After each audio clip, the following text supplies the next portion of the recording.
Buenas tardes, mi nombre es Paula Guadalupe Pérez Hernández, del Instituto Politécnico Nacional de la Escuela Nacional de Medicina y Homeopatía.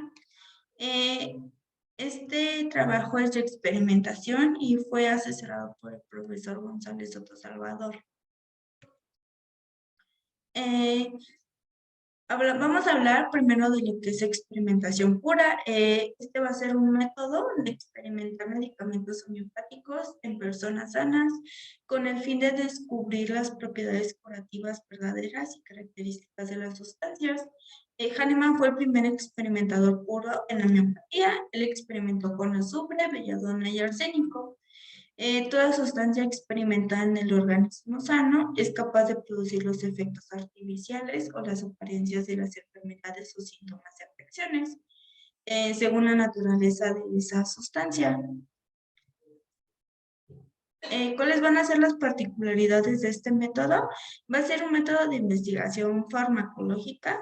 Se va a utilizar especialmente al ser humano y que esté sano, sin exigir mayores modificaciones en su hábitat o dieta. Los síntomas generados por este método van a ser reversibles y gracias a este método se descubren síntomas inimaginables de cualquier sustancia y en cualquier persona. Los medicamentos se administran vía oral en una dosis de 30 centésimas. Permite hacer pronósticos en la historia de salud de los experimentadores. ¿Cuáles son los parágrafos que nos hablan sobre la experimentación pura?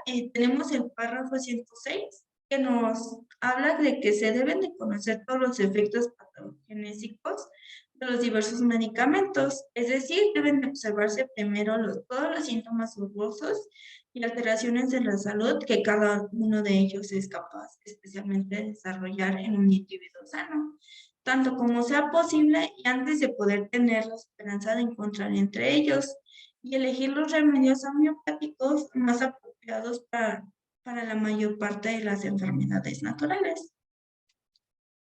También nos habla el párrafo 107. Si con el fin de averiguar esto los medicamentos se dan a personas enfermas solamente, aunque se administren solos y uno a uno, poco o nada precisos deberán sus efectos verdaderos, puesto que las alteraciones peculiares de la salud que se deben al medicamento están mezcladas con los síntomas de la enfermedad y rara vez pueden observarse distintamente. También el párrafo 108 nos habla que no hay, por lo tanto, otra manera posible de averiguar los efectos peculiares de los medicamentos en sujetos sanos. No hay un camino más seguro y más natural de alcanzar este fin, de administrar experimentalmente los diversos medicamentos en dosis moderadas a personas sanas, a fin de descubrir cambios, síntomas y signos que producen su influencia individualmente en la salud física y mental. Es decir, que los elementos morbosos es capaz de producir, pues como se ha demostrado, toda fuerza curativa de los medicamentos consiste en el poder que poseen de cambiar un estado de salud del hombre, lo que está manifestado en la observación interior. Ahora vamos a hablar especialmente de nuestro paciente. Es una paciente femenina de 15 años, una raza latina, nacionalidad mexicana, y pues como es menor de edad, va acompañada de su padre. Los antecedentes más importantes de nuestro paciente en cuanto a antecedentes heredofamiliares nos habla de que su abuela materna tiene un diagnóstico de diabetes mellitus tipo 2 con tratamiento. No se sabe el tiempo de evolución de la enfermedad. También su abuelo materno no se tienen datos. En cuanto a su abuela paterna, tiene un diagnóstico de diabetes tipo 2 diagnosticado hace 15 años y actualmente tiene un tratamiento y su abuelo paterno presenta alcoholismo. Sus antecedentes personales patológicos, no hay ninguna patología de importancia. Nada más nos refiere que tiene su esquema de vacunación completo. En cuanto a ginecobstétricos, tenemos una menarca que inicia a los 12 años, una puberca a los 10 años, una telarca a los 11 años. presenta dismenorrea y su fecha de última menstruación fue el 8 de mayo.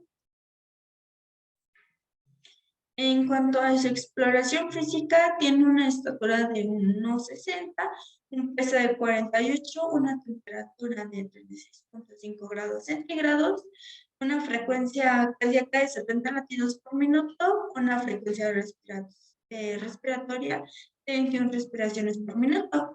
A la exploración no hubo hallazgos en la paciente está consciente, es un sujeto sano, una actitud postural libremente escogida, no hay hay una integridad del cuerpo, paciente con biotipo ectomorfo, no se encontró ninguna anomalía de inspección, percusión, auscultación y palpación de todas las partes del cuerpo. Aquí tenemos el consentimiento informado, en el cual hablamos que le comentamos al paciente cuál va a ser el método de estudio que se va a emplear, de dónde viene este método de estudio, de qué institución, los beneficios, y también que en cualquier momento nuestro paciente se puede retirar de este experimento. En cuanto a metodología, los materiales, nosotros implementamos la Chesis trigonocephalus a la 30 centesimal, nuestro sujeto de experimentación sano, una jeringa o vasodosificador de 5 mililitros, una botella de agua de 250 mililitros. Nuestro procedimiento, en una botella de agua de 250 mililitros, agregamos 25 gotas de leche trigonocephalus a la 30 centesimal. El paciente se le dará el medicamento previamente ya preparado, 5 mililitros se le dará cada 12 horas durante 30 días. Antes de dar nuestro medicamento, debemos succionar el medicamento agitándolo 10 veces. Aquí ya vamos a entrar a lo que va a ser nuestra bitácora. Vamos a hacer una comparación de los síntomas de nuestro paciente y los síntomas referidos en la materia médica de Vygotsky en cuanto a los trigonocephalus. También vamos a referir en qué grado lo siente nuestro paciente y en qué grado está marcado en la materia médica. Como vemos, en el día 1 y 2 no hubo cambios, en el día 3 hubo insomnio, referido por la paciente, marcado con 3, y en nuestra materia médica nos habla que marcado con 2 va a tener gran somnolencia de día y peor después de comer, y va a tener insomnio antes de medianoche, como nos refiere la paciente, tiene insomnio de 11 a 12 de la noche. En el día 4 y 5 no hubo cambios. En el día 6 tampoco, en el día 7 hay una falta de apetito marcada con 3, y en la materia marcado con 1 nos habla también de una falta de apetito. En el día 9 va a haber un deseo de bebidas frías, marcado con 3 por la paciente y marcado por 3 por la materia. Nos dice que va a tener un deseo de lo que va a ser especialmente leche, café, y nuestra paciente también nos refiere tener deseos de leche y de café, especialmente en las noches. En el día 10, la paciente está agotada después de estudiar. Después de estudiar durante los exámenes, y marcado con 1 dice que tiene gran agotamiento físico y mental. También la paciente se va a sentir muy triste, sobre todo al despertar, nos refiere con 1. Y en la materia con 2 hay tristeza, especialmente en lo que es niños, niñas y antes de la pubertad. En el día 13 presenta ansiedad, marcado con 1, y en la materia está también ansiedad, pero marcado con 2. En el día 14, al escribir cambia el orden de las letras, marcado con 1. Y también en la materia nos habla que se le cruzan los pensamientos cuando escribe, marcado con 1. En el día 15, al despertar, hay vértigo, marcado con 3 por la paciente, y en la materia también nos habla marcado por 3, que habrá vértigo, especialmente en la mañana, ya que este medicamento va a agravar especialmente en la mañana, y esto que encontramos que nuestro paciente presenta los síntomas especialmente en la mañana, como en el día 16, que sintió una rigidez en el cuello al despertar, y en la materia nos habla también de una rigidez en el cuello. En el día 19 presenta deseos de orinar, marcado con 2 por la paciente. También en la materia nos habla, marcado con 2, de presión en la vejiga, con deseos urgentes y frecuentes de orinar. En el día 3, se siente pues peor en las mañanas. Y como ya les había comentado, también marcado por 3 por la materia, tiene una modalidad muy marcada nuestro medicamento de agravar en las mañanas. En el día 22, nuestro paciente se despierta durante la noche por ruidos externos y en la materia nos dice que se sobresalta por ruidos al dormir. En el día 23 presenta epistaxis después de esfuerzos físicos y en la materia nos habla de hemorragias en cualquier orificio del cuerpo.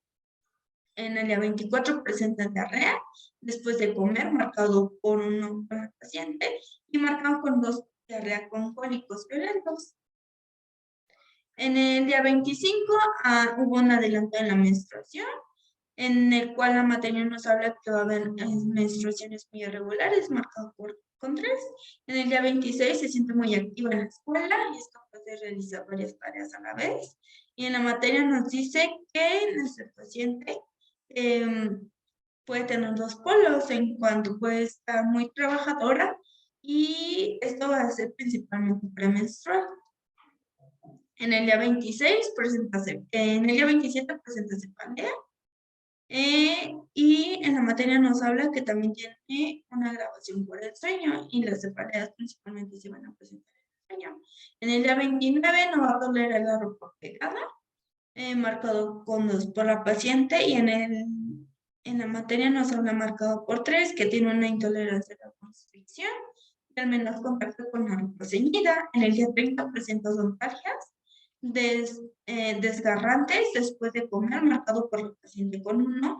Y en la materia marcado con 1 nos habla de que le rechinan los dientes, tiene odontalgias, cuáles van a ser pulsátiles y desgarrantes. Aspectos positivos en la toma de medicamento con respecto a padecimientos o afecciones. Nuestra paciente presentaba dismenorrea, en el cual mejoró. También lumbalgia, en el cual la paciente indica que empeoró. Cefalea mejoró, a una gastritis empeoró y alergias empeoró. Pues ya como discusión encontramos que la experimentación en sujetos sanos nos permite observar las propiedades de los medicamentos, que en este caso fue el trigonocéphalus, en el cual logramos observar sus principales acciones curativas, sin haber factores que lo modifiquen y tener resultados confiables. La administración del medicamento siempre fue en dosis bajas para no generar secuelas, las cuales sabemos ya son reversibles, y se logró observar que en la paciente al inicio del tratamiento no presentó ningún tipo de reacción, pero conforme pasaron los días empezó a experimentar síntomas que no eran normales en ella. El medicamento tuvo varias manifestaciones que se lograron comparar con nuestra materia médica, especialmente fue la del diagnóstico. Y para mejorar este trabajo, se deberían de tener más tiempo para experimentar con el paciente, así logramos ver si los síntomas en el paciente van cambiando o si son constantes o se agravan. También poder experimentar con diferentes medicamentos con el mismo sujeto y así lograr observar diferentes acciones de estos. Y en cuanto a los aspectos bioéticos, tenemos respecto a las personas, nuestra persona tiene la capacidad de tomar decisiones, fue informado a nuestro paciente los objetivos de este estudio y se le indicó cuál iba a ser el procedimiento. En beneficencia, le dijimos a nuestros pacientes el beneficio, que los beneficios deben de superar los riesgos y al daño a los sujetos. También justicia, que también nuestro paciente fue elegido sin importar su sexo, raza, religión, nivel educativo o económico. En conclusión, tenemos que nuestro paciente tuvo 19 síntomas manifestados, 6 eran igual en cuanto al grado de valor en que se encuentran marcados en la materia médica y 13 eran de un grado totalmente diferente marcado lo que está en nuestra materia médica. Como sabemos, al inicio de nuestra experimentación, el paciente no presentó ningún tipo de síntomas. Al tercer día, ese paciente logró experimentar síntomas. Hubo algunos días en el cual no presentó ningún tipo de síntomas. El paciente tuvo síntomas muy marcados que se lograron comparar con nuestra materia médica de Vygotsky, con el mismo grado de valor en el que se encuentran marcados, y hubo otros en que tenían un grado totalmente diferente, a los cuales casi fueron la mayoría de nuestros síntomas. Y esta es nuestra bibliografía consultada en este trabajo, y gracias por su atención.